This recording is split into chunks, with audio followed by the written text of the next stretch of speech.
¿Cuál es tu tagline? Quizás entretenimiento, ese es el tagline, Amplio. Sí, para mí es entretenimiento.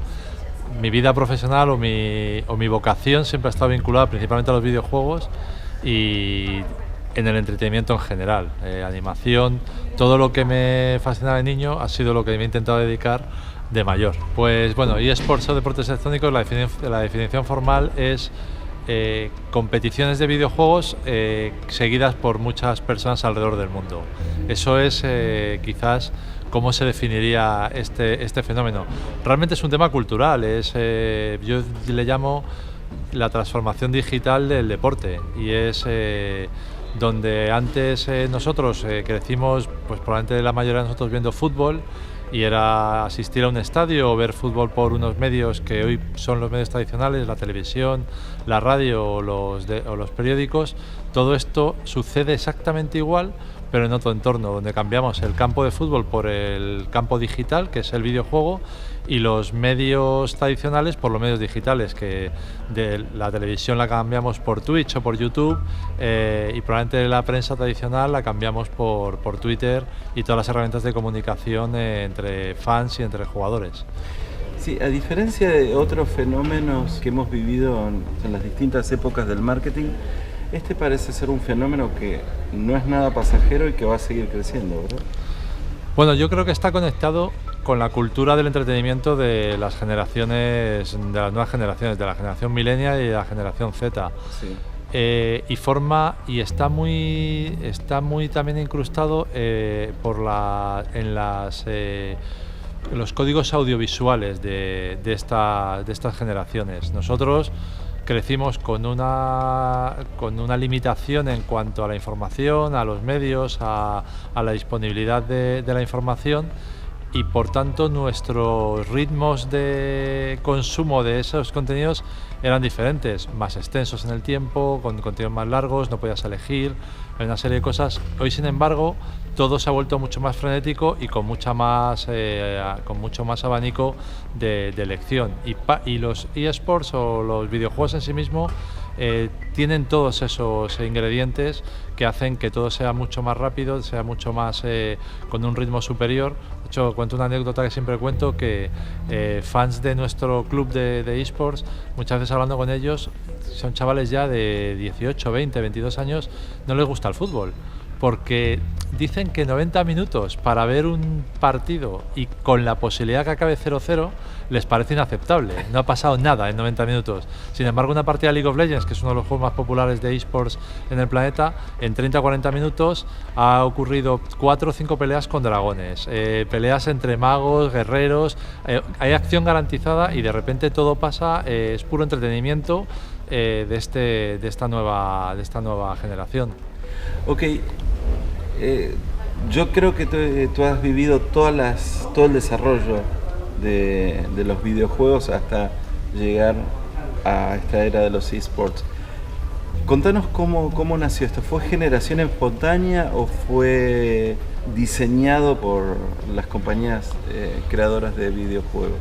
Bueno, es absolutamente espontáneo y responde a una motivación muy ancestral nuestra y muy humana, que es la competición. Es la medida que los seres humanos compiten unos con otros y se quieren demostrar, sobre todo en el juego, quieren demostrar quién son mejores. De hecho, cuando empezaron los videojuegos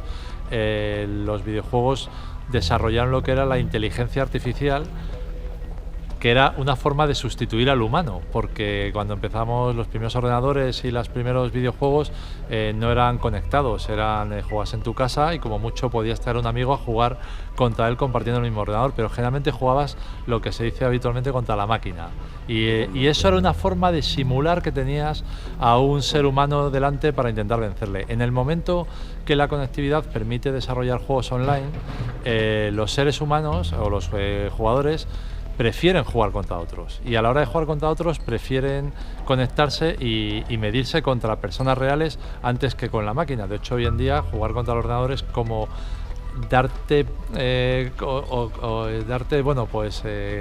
como a consolarte de no tengo con quién jugar, pues juego contra la máquina, pero lo normal es jugar hoy en día contra otros seres humanos. Como consecuencia de eso, la siguiente evolución de esto es cuando hay jugadores, como pasa en el mundo de los eSports, que son grandes figuras, que son muy buenas, son gente con mucho talento, son gente que son capaces de jugar a videojuegos como muy poca gente en el mundo son capaces de hacer.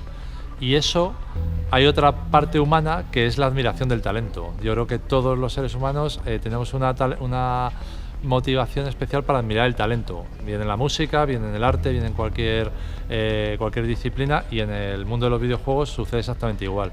Ahora, hemos escuchado que los videogamers campeones del mundo ganan por ahí más dinero que los deportistas de carne y hueso. Sí, bueno, quizás no que los futbolistas todavía, pero que en otros deportes sí ya empieza a suceder bueno, pues es una evolución mientras más Cuéntanos audiencia. un poco el negocio, cómo se genera, de dónde se genera el dinero y por qué mueve tanto dinero los videojuegos.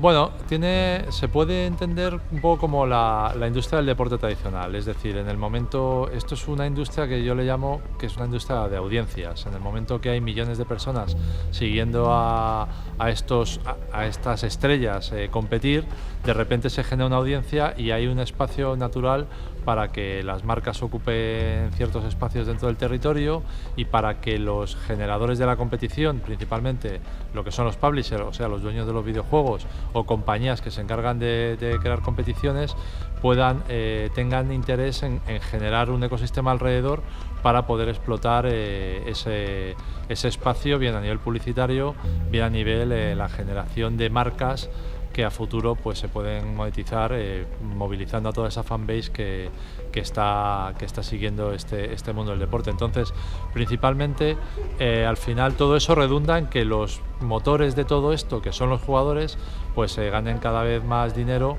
y alrededor pues se genere lo que es una estructura como pasa en la industria del deporte: clubes, competiciones, federaciones, que en este caso son los publishers, que son los dueños de los videojuegos, y todo eso obviamente está sostenido y justificado por esos millones de seguidores que, como os decía, tiene la industria.